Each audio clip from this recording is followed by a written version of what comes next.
Welcome to Scorched Earth and a general reading for the sign of Taurus, Sun, Moon or Ascendant for the month of May. I hope you're well.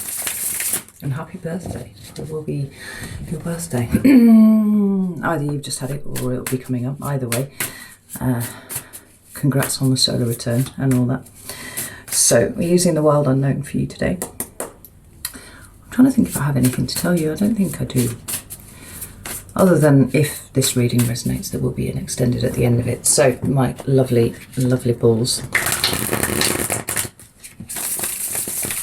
Let's have a look and see what's going on with you. I have 3 cards for Taurus, please. Ooh. First card out is the Strength card.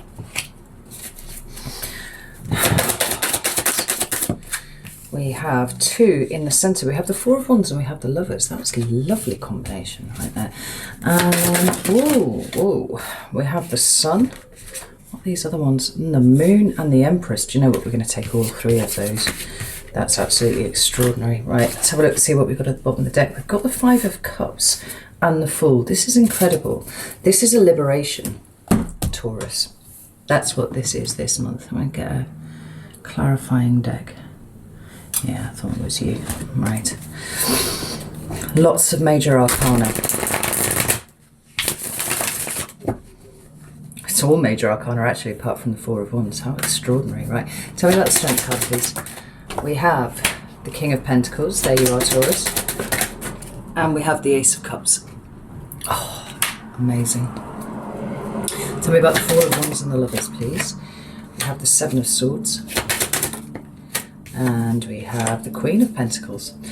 And tell me about the Sun, the Moon, and the Empress from there, please.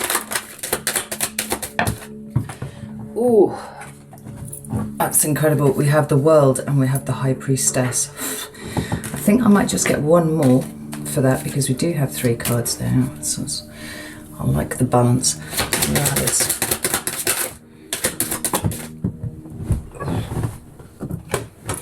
And we have the Knight of Wands. That's Sagittarian energy for you again. This is good Lord. Taurus, it looks like it's going to be one of those readings. We have the Wheel of Fortune at the bottom of the deck. Oh, shit, that's that window. I was hoping to wait until the frankincense had burned down, but apparently not. No, so...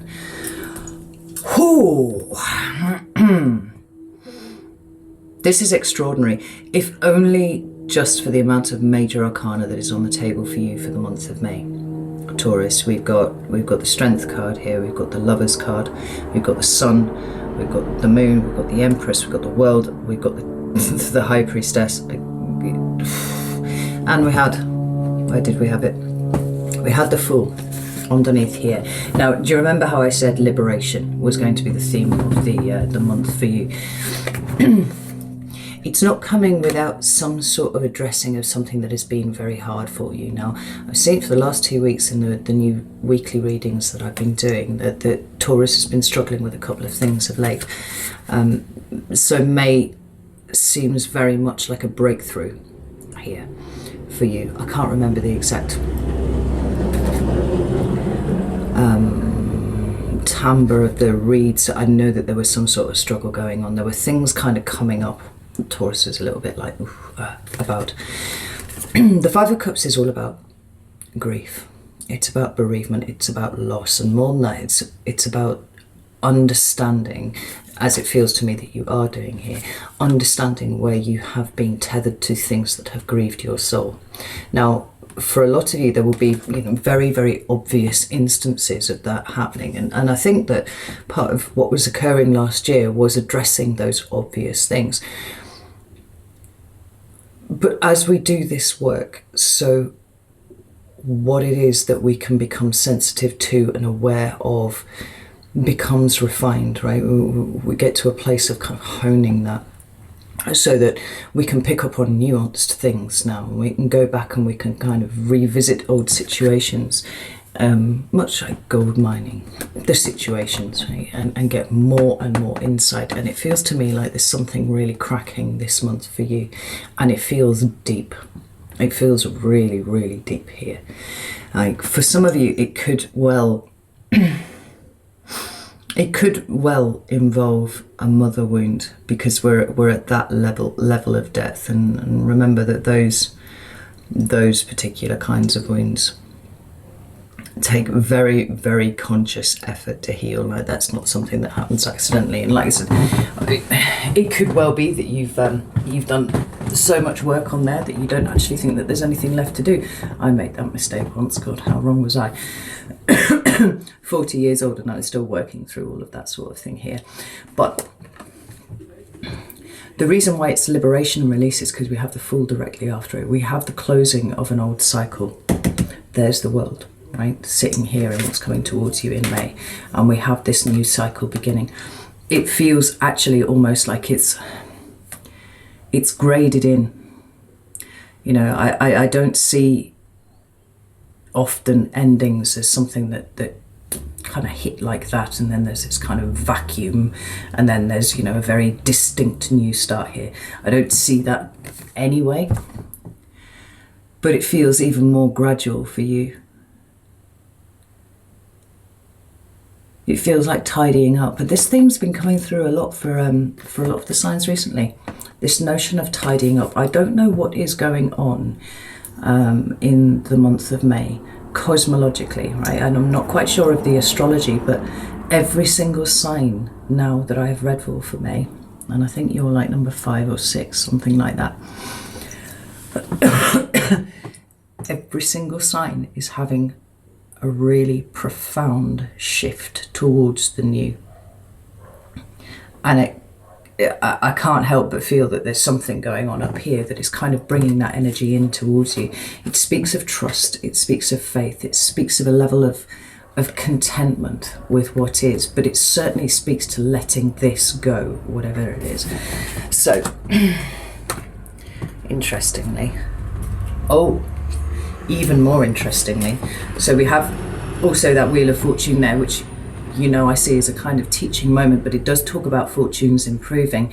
That doesn't happen by accident. That's not like the universe going, oh, she's had enough shit, we'll better bung her something nice just to keep everything balanced. That's not how these things work. What shifts is your perception of what it is that you have, what it is that you're grateful for, what it is that you're receiving. We have the Four of Swords underneath that. There is that quiet contemplation, that reflection on whatever it is that has wounded you, right? We're going deep with this one because we've got the Five of Cups underneath here twice, right? It's coming up really very strongly.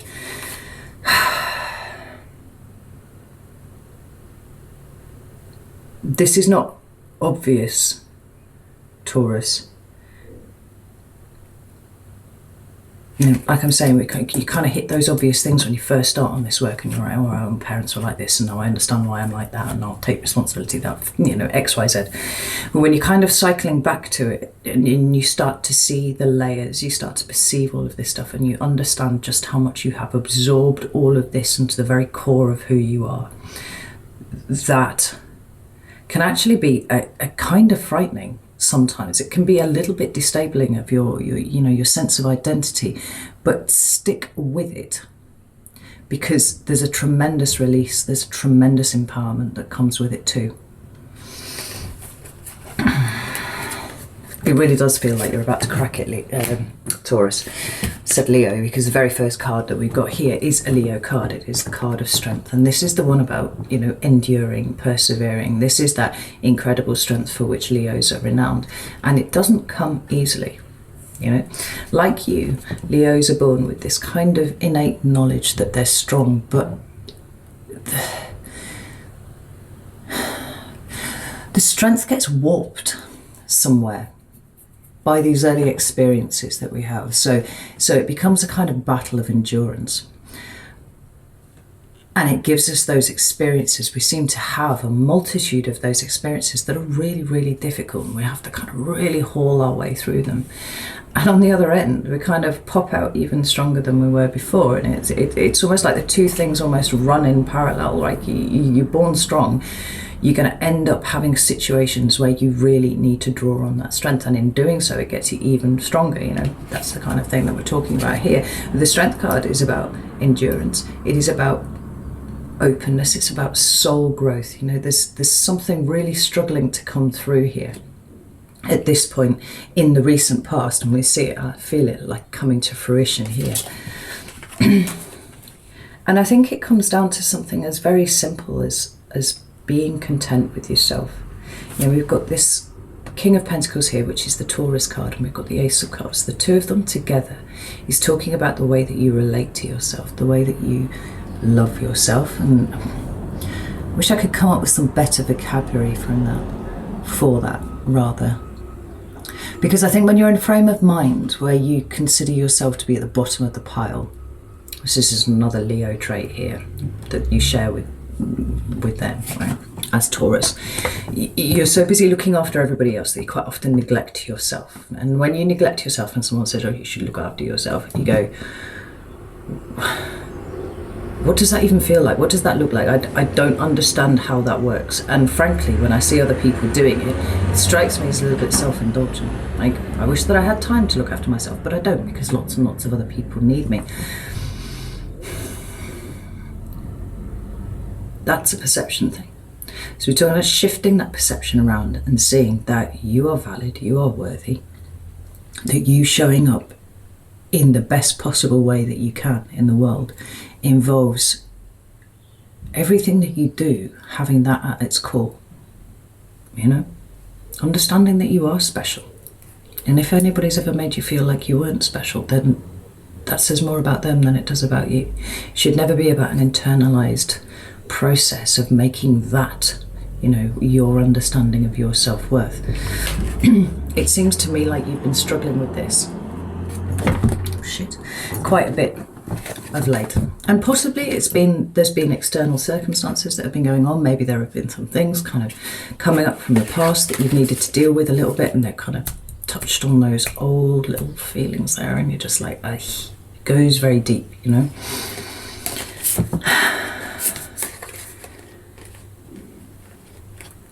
But honestly, this isn't the set of cards that I would have expected to see for you this time last year. Because it says to me, although you are struggling with this, you're persevering, you're still pushing through regardless. You're not snapping back to old ways of doing things. And where things are uncomfortable and where things are a struggle, I do feel very strongly like this ability that you have to step back now is serving you very, very well. You know, it's not overwhelming you. It's not feeling like the world is ending. You're not walking around going, I am a piece of shit. You know, there's none of that sort of stuff going on. There is a lot of quite intense, it feels like you've been surrounded by some quite intense energy going on. But that tenacity, almost stubbornness, right, is kind of kicking in, going, no, I know there is a point to why I am feeling like this. I just need to work it out. That indicates to me such an incredibly subtle shift in the way that you are engaging with the world now. I love it. I absolutely love it. Because in your current environment, we have the Four of Wands and we have the Lovers card. Oh, look at the colours on those cards. They're absolutely extraordinary. This is a card of Gemini in the Major Arcana. But it talks to me about conscious co-creation, right? And to wit, that is actually making conscious decisions about the way that you want your life to be. You know, it's a card of manifestation. What do you want for yourself, right? The energy abounds. Literally everything is energy. If you can focus your will, focus your intent, focus everything that you have to come into alignment with that energy, you can produce whatever you want, you know? The Four of Wands is a card of home. And it's something very important to Tauruses, as it is to Leos. I only keep dancing it back to Leo, by the way, because we do have these two cards of Leo on the table here. And there's quite a bit of fire as well. We've got the Knight of Wands and we've got the Four of Wands. The Four of Wands is strictly an Aries card, and the Knight of Wands is Sagittarius. So you've got quite a lot of fire at your back here with this. And I like that because the Wand suit is all about the present. It's all about the here and the now. It's about the living. It's about the experiencing.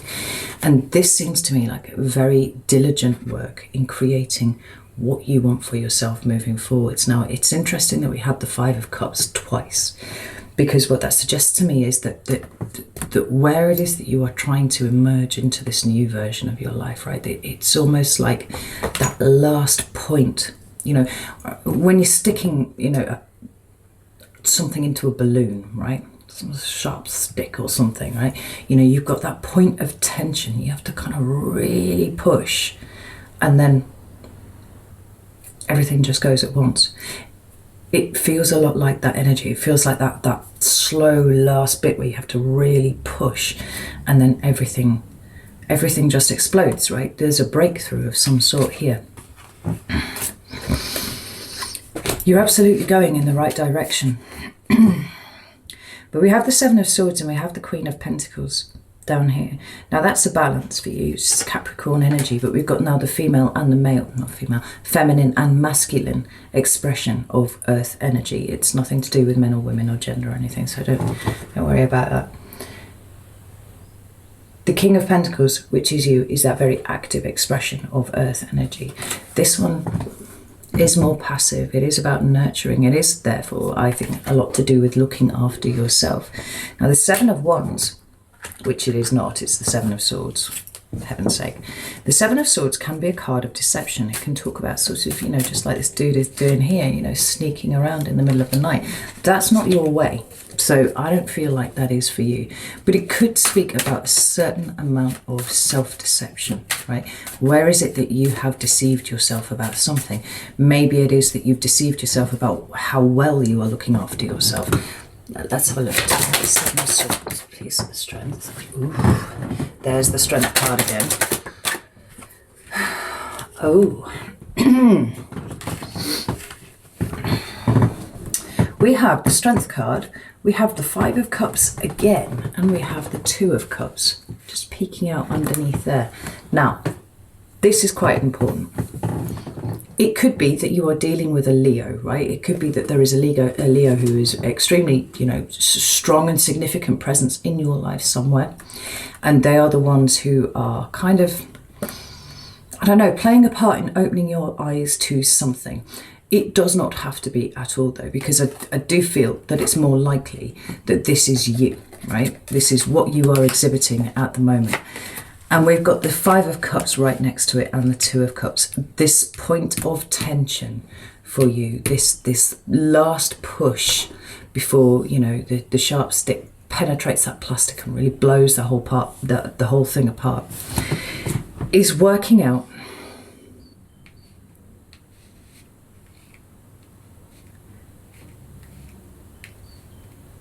what it is that you feel that you've lost. Because there is some low-level grieving here, right? And by low level, I don't mean it's just like it's not very important. I mean it's sitting so low that you can't even see it at this point, right? It's almost like you can kind of feel that it's there, but you can't see it. You can't quite feel the edges of it. The Two of Cups for me can be about romantic relationships, and we've got the Four of Wands here, and we've got the Lovers card, and we've got the Two of Cups. So that is a very legitimate interpretation of this card. But I see it as a little bit deeper than that, right? Because I think it can indicate any kind of interpersonal relationship, but more importantly for me, it talks about a level of intimacy. It talks about an alignment of goals, of values, of you know, plans for the future. Again, all of these things, when you're kind of coming together with a person, whether it's a business partner or a friend or a romantic partner, whatever, it doesn't matter.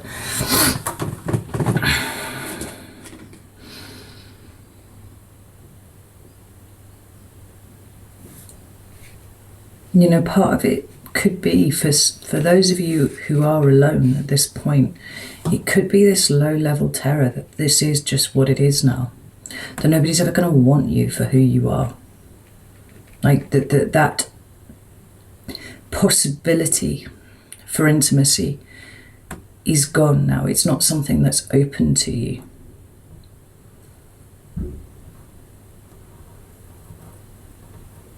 And that somehow the Strength card is indicating that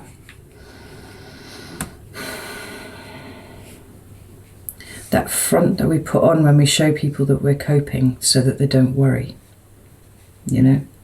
But in doing that, while we'll tell ourselves that we're protecting those people, what we're actually doing is kind of pushing them away from seeing that deep, vulnerable wound that is within,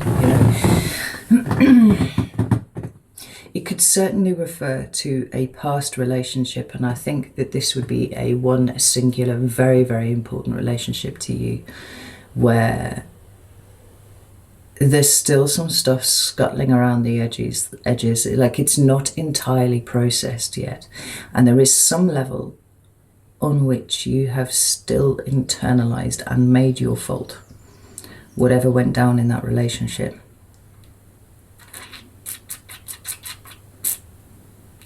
The other way of looking at it, and there is another side to seeing this, is somewhat of a terror of relinquishing this newfound strength and independence that you've made for yourself. Now, I don't think that that has a basis in reality. Right? I think that that sounds very much how's the best way to put this? So when you are hurt by somebody, and it takes you a while to get over it, and you do get over it, and then you look at it and you look at the mistakes that you made and you go, right, okay, well, I'm not going to do that again. What is quite tempting is to keep people kind of at arm's length. It's almost like extricating the wrong lesson from what it is that you've learned. So in that example, what you've taken is actually intimacy equals bad. So I'm going to keep showing up, and I'm going to keep being, my wonderful Taurus self about things. Even to a degree, Taurus, I'm going to show up as a bull and not a cow, right? Because nobody's going to fuck with me now. But it's coming ever so slightly from the wrong place, right? And it's so subtle, because it's coming from a place of being afraid to be fucked with, rather than coming from a place of, I am open and vulnerable. I am also incredibly strong. So if somebody wants to come in and try and hurt, well, nobody, there's very few people who go about trying to hurt people, right? But if somebody is reckless as to the fact that I might get hurt about something, I accept that I will be hurt about that, but I will also accept that I will get over it because I am strong and I'm a bull and this is what I do, right? It's about remaining open and soft rather than closing down as a response. Now, like, I can absolutely empathize with this. I don't actually have any Taurus in my chart anywhere, but from this kind of thematic standpoint, it's a very narrow line that you walk when you are trying to be strong, and it's very easy to slip into pushing people away, pushing intimacy away, to protect oneself, and then to kind of do all the mental gymnastics that are involved with going, well, I'm just making strong decisions about myself now. We've got the Strength card showing up twice. We also have the Ace of Cups. These are all about being open to everything, It feels to me like it's the very last push that you need to make, right?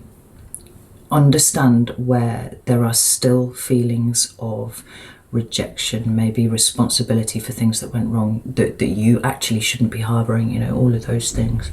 But also look for a potentially new seed that has taken root, that for you is a newfound fear of, not abandonment exactly, but that's how it will kind of have its expression.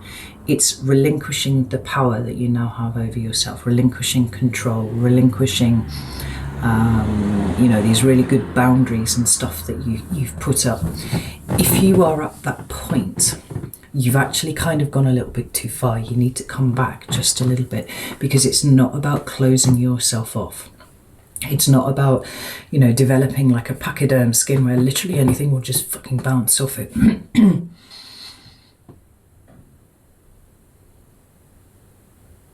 It's about remaining soft, it's about remaining open, and it's about remaining accepting to all of the possibilities for the new things that come in. And it's interesting how nuanced this position is, when that's exactly how I felt right at the beginning as well. Like this was really kind of cycling down into something really, really deep for you, and then coming back up. Like I think that most of you have accepted that you have been far too soft, far too accepting, you know, taken on far too much responsibility in the past, and that you have in turn attracted those people who will, you know, take advantage of that. So there has been the need to instill boundaries, there has been the need to assert yourself, there has been the need to work out what overinvestment looks like to you as well, because a lot of you were kind of stuck in cycles of overinvesting in other people and not getting back the same, and then being disappointed, right? This is an opportunity to kind of come back a little bit. And I'm not going to lie, this actually, for all these cards are really beautiful. Don't think that this isn't quite a difficult process, because it is. But, you know, I've been saying, like, you know, gold stars for Taurus for the last few months. You absolutely have the capacity to do this now, because of the ways that you have been showing up for yourself, because of all of this effort that you've been putting in. But it's possible that if you are not careful, you actually close off that part of you and call it something else, right? The point is, it's still coming from a place of fear. There's a huge lesson involved in here for you. I hope all of this makes sense, because I genuinely do think it's preparing you for the new, and the new is really extraordinary. Like, there's no doubt of it in my mind at all about that, because what we have coming towards you in May is the Sun. There's another card of Leo, the Moon, card of Cancer, and there's the Empress. There's you, Taurus. Now, let's just put the Empress to one side for a moment. Right? If you've watched any of my videos before, you know I kind of come at this from a sort of Jungian perspective, and I see the Moon all about the non-conscious and the subconscious, right? Whatever is hidden from you on a day-to-day basis, and that will be, you know, the subconscious stuff that's kind of rumbling along underneath. That is all indicated here by the Moon for me. The Sun, conversely, if we follow the rhetoric, for me, then we'll talk about consciousness. It's the things that you are aware of. It is how you know, the way that you consciously experience everything. The fact that these two have come up together for you in the month of May is extraordinary, because this is an alignment, this is a balance, and this is profound. This is about really understanding to a very subtle degree, because remember, nothing, when we're talking about, particularly when we're talking about like nighttime cards, but when we're talking about anything that has its kind of lunar basis, it is soft. It is almost formless at times. It is kind of ethereal. Think about the dream space, right? Think about the shadows of trees when you're walking through the woods at night, you know, that sort of thing. It's like everything's kind of slightly smeary, unless, you know, you've actually got the moon illuminating everything. But everything is symbolism, and everything is, you know, pictures. There is no language for your subconscious. That's not how it communicates with you. And so the only way that you get to know what is going on in there is if you submit to that kind of to spending time in there and learning what the visual vocabulary of this is for you, then being able to bring it into your conscious place, right? So now, instead of reacting to things on a subconscious level, and we do, right? We just fucking react to things all the time without really understanding why we do it. What we have now is conscious consideration of what's going on, right? It's about kind of pulling yourself up short and going, right, actually, this has brought up all sorts of feelings in me, and I'm you know, what I want to do is react in XYZ fashion. Actually, what I'm going to do is I'm going to stand back just for a second, and I'm going to have a look and see why that was the first reaction that was coming out, right? This is where the consciousness comes in. This feels like well, not only is it an incredibly evolved position, but it feels like it's on the other side of the balloon, right? Whatever the restriction is, whatever the, for the want of a better word, the blockage is, but certainly where the tension is, this is what sits on the other side. It's balance, it's alignment. And if we bring in the Empress,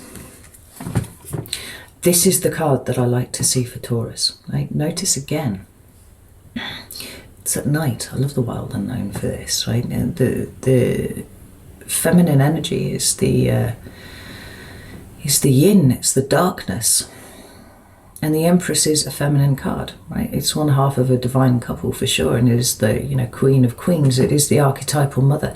There's something very deep, very feminine, very creative here, right? But it's about really going into those depths. It's about truly understanding who you are, and it's who you are from the inside out rather than the outside in.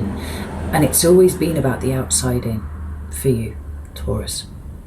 It's always been about doing what everybody else told you to do, you know, the following the stepped progression, the path that was laid out for you in the way that you were trained to do. And very little of that was about kind of going within and tapping into your inner resources. Now, your inner resources look like they are becoming available to you in the month of May, and because of this, because of all of this work that you have put into drawing this into your consciousness. Now, I'm not saying that you're kind of walking around in a dream state all of the time and that you are able to access that place at will. That's not quite what I'm saying. It is about consciously stopping and going, I choose how to react to this. I choose how to respond to this. I choose perhaps not to respond to this. I choose to spend the time analysing my own motivations and, you know, potential for projections and the ways in which I might be anchoring down my inner space to keep myself safe. And I approach it without judgment and only with, you know, forgiveness and compassion and all of those beautiful energies that we're seeing scattered throughout your reading here. Right? It feels like there's